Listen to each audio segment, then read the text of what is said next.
ఓ వెంకటేశాయ. ఈరోజు మనమందరం కూడా గోమాతలని రక్షించాలి, గోజాతిని రక్షించుకోవాల్సినటువంటి ఆఖరి తరం మనమేనటువంటి ఒక ఆలోచనతోని నిత్యం గోవధ జరుగుతున్నది.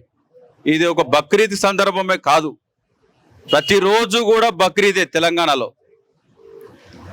ఇలాంటి పరిస్థితుల్లో గోవుని రక్షించుకోవాలన్నటువంటి ఆలోచనతోని జనవరి 3వ తారీఖు సరిగ్గా 4 నెలల క్రితం మనం ఈరోజు ఆమర నిరాహార దీక్ష చేపట్టబోతున్నామని పిలుపునివ్వడం జరిగింది. అందులో భాగంగా ఈరోజు పోలీస్ అధికారులను అందరినీ కూడా సంప్రదించి ఉన్నత అధికారులకు అందరికి కూడా ఒకటే విషయం తెలియజేయడం జరిగింది. ఈరోజు తెలంగాణ ప్రభుత్వం ప్రత్యేకంగా కేబినెట్ సమావేశం పెట్టుకునే అవసరం లేదు, అసెంబ్లీలో తీర్మానం చేసే అవసరం లేదు, ఎటువంటి నిర్ణయాలు తీసుకోక ముందే 1977లో గోవధ నిషేధ చట్టాలని ఆ రోజు రూపొందించడం జరిగింది. ఆ చట్టాలని పేపర్లకే కాగితాలకే పరిమితం కావద్దు, ఇది ఖచ్చితంగా క్షేత్రస్థాయిలో ఒక కానిస్టేబుల్ కూడా ఈ కాగితాలు పట్టుకొని తన ధర్మాన్ని, తనకున్నటువంటి అధికారాన్ని ఉపయోగించి ఈ గోవులను రక్షించేటువంటి చట్టాలు 1970లో రూపొందించడం జరిగింది. మరి మీరు ఎందుకు ఆ వైపు ప్రయాణం చేయడం లేదు? ఓల్డ్ సిటీ వైపు వెళ్ళాలంటే ఎందుకు భయపడుతున్నారు? ఆ భగవంతుడు మీకు ఇచ్చినటువంటి యూనిఫామ్కి మీరు ఎందుకు పని చెప్పడం లేదని చెప్పి నేను వారిని ప్రశ్నించడం జరిగింది. దాదాపు 8 పాయింట్స్తో కూడినటువంటి ఒక రిప్రజెంటేషన్ కూడా హైదరాబాద్ పోలీస్ కమిషనర్ గారికి, డీసీపీ గారికి, ఏసీపీలకి, సర్కిల్ ఇన్స్పెక్టర్లకు అందరూ కూడా ఇవ్వడం జరిగింది. ఇది నిత్యం జరుగుతున్నటువంటి గోవధ అరికట్టాల్సినటువంటి సమయం ఆసన్నమైందని చెప్పినప్పుడు వారు కూడా ఈసారి మేము పకడ్బందీగా చేస్తాం, మీరే చూడండి అని చెప్పారు. కానీ పోలీసుల కళ్ళు గప్పి దొంగ మార్గంలో అక్రమంగా రవాణా ఇప్పుడు కూడా జరుగుతూనే ఉన్నది. మనం ఇక్కడ దీక్ష చేస్తున్నప్పటికి కూడా అక్కడ గోవులను కోసిపడేస్తున్నారు. ఇది శాశ్వతంగా ఆగిపోవాలి. ఈ భూమాతకి, గోమాతను అప్పజెప్పాల్సిన బాధ్యత మనందరిపైన ఉన్నది. ఇది కేవలం ఒక శివకుమార్కి సంబంధించినటువంటి సమస్య కానే కాదు, గోవు మన అందరిది. గోజాతి మన పూర్వీకులు అందరూ రక్షించుకొని దాన్ని సంరక్షిస్తూ వాళ్ళ ఆరోగ్యమైనటువంటి జీవితాన్ని అనుభవించారు.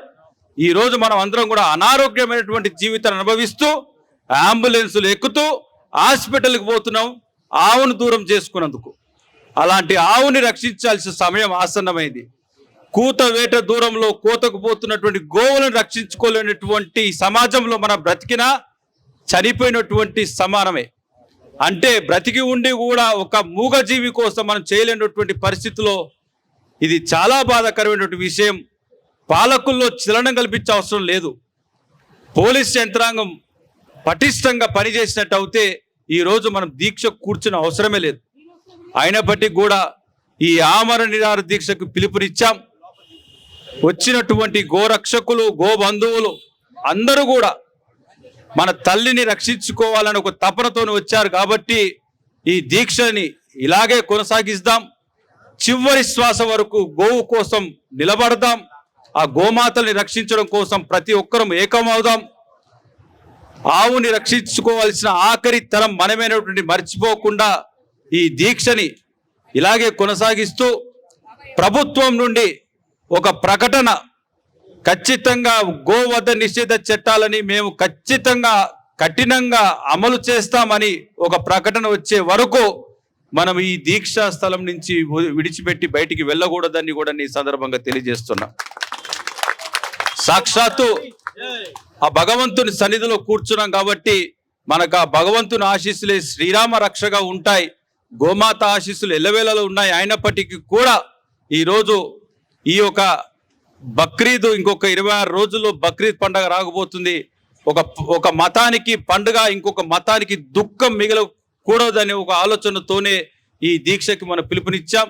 నిత్యం గోరక్షకులు వాళ్ళ ప్రాణాలని పణంగా పెట్టి గోవులను రక్షిస్తున్నప్పటికీ కూడా అది పరిమితంగానే జరుగుతున్నది తప్ప శాశ్వతంగా జరగట్లేదు. కాబట్టి మనం నిద్రపోతున్నటువంటి సమయంలో కొన్ని వేల గోవులు హైదరాబాద్కు వచ్చేస్తున్నాయి. దీన్ని ఆపాల్సినటువంటి సమయం ఆసన్నమైంది. కాబట్టే ఈ ఆమర నిరాహార దీక్ష ఉభయ తెలుగు రాష్ట్రాల్లో మొట్టమొదటిసారిగా గోవు కోసం మనం అందరం కూడా అక్కడ కూర్చున్నామంటే ప్రభుత్వం నుండి పోలీసు అధికారులకి ఒక స్పష్టమైనటువంటి ఆదేశాలు కూడా అందుతాయని నేను మనస్ఫూర్తిగా ఆ భగవంతుని ఇది జరగాలని, ఆ గోమాత బ్రతకాలని మరొకసారి ఇక్కడికి వచ్చినటువంటి జిల్లాలకి కూడా వచ్చారు. శ్రీశైలం నుంచి వచ్చారు, అచ్చంపేటకి వెళ్ళి వచ్చారు, ఆదిలాబాద్ నుంచి వచ్చారు, కొంతమంది కరీంనగర్కి వెళ్ళి వచ్చారు. వాళ్ళందరినీ కూడా మీరు నిరాహార దీక్షలో కూర్చోగల శక్తి మీకుంటే కూర్చోండి. కూర్చోలేని వారు ఇక్కడ వారికి కావాల్సినటువంటి భోజన సదుపాయాలు కూడా ఏర్పాటు చేశాం. వారు తిని మేళ మీరు కూర్చోవచ్చు. కేవలం మనం సైలెంట్గా కూర్చుంటే భగవంతుడు చేసే పని భగవంతుడు చేస్తాడు. ఈ ప్రకృతి మనకు ఆ విధంగా సహకరిస్తుంది. మనలో త్రికరణ శుద్ధితోని మనం ఏ కార్యక్రమం చేపట్టినా ఆ ప్రకృతిలో భాగమైనటువంటి వెన్నుముక్క లాంటి గోమాత ఈ భూమాతకి కాదు యావత్ ప్రపంచానికి ఆత్మ మన గోమాత్మ. అలాంటి ఆత్మ గోమాత మనని ఖచ్చితంగా ఈ దీక్షని సఫలీకృతం చేస్తుందనే ఒక ఆలోచనతో మనం ఖచ్చితంగా ఇక్కడనే కూర్చుందాం.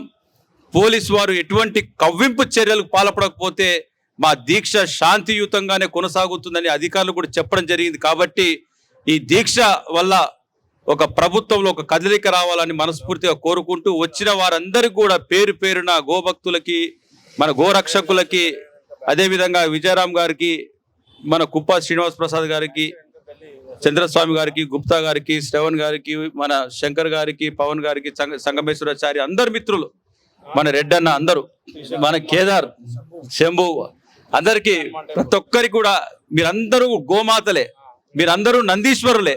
సో మీ అందరికి కూడా చేతులు జోడించి నమస్కరించి ఈ అవకాశం కల్పించినందుకు మనస్ఫూర్తిగా ధన్యవాదాలు తెలియజేస్తూ గోరక్షక్ హనుమాన్ జీ మహారాజ్ కి, గోరక్షక్ హనుమాన్ జీ మహారాజ్ కి. ఈ నినాదం మాకు పత్మేడ స్వామీజీ నేర్పించాడు.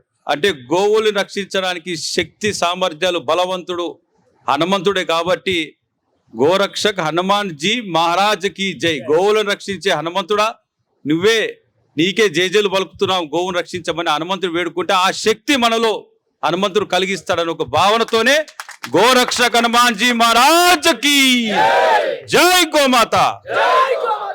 మరిన్ని అప్డేట్స్ కోసం back to roots YouTube channel ని సబ్స్క్రైబ్ చేసుకోండి.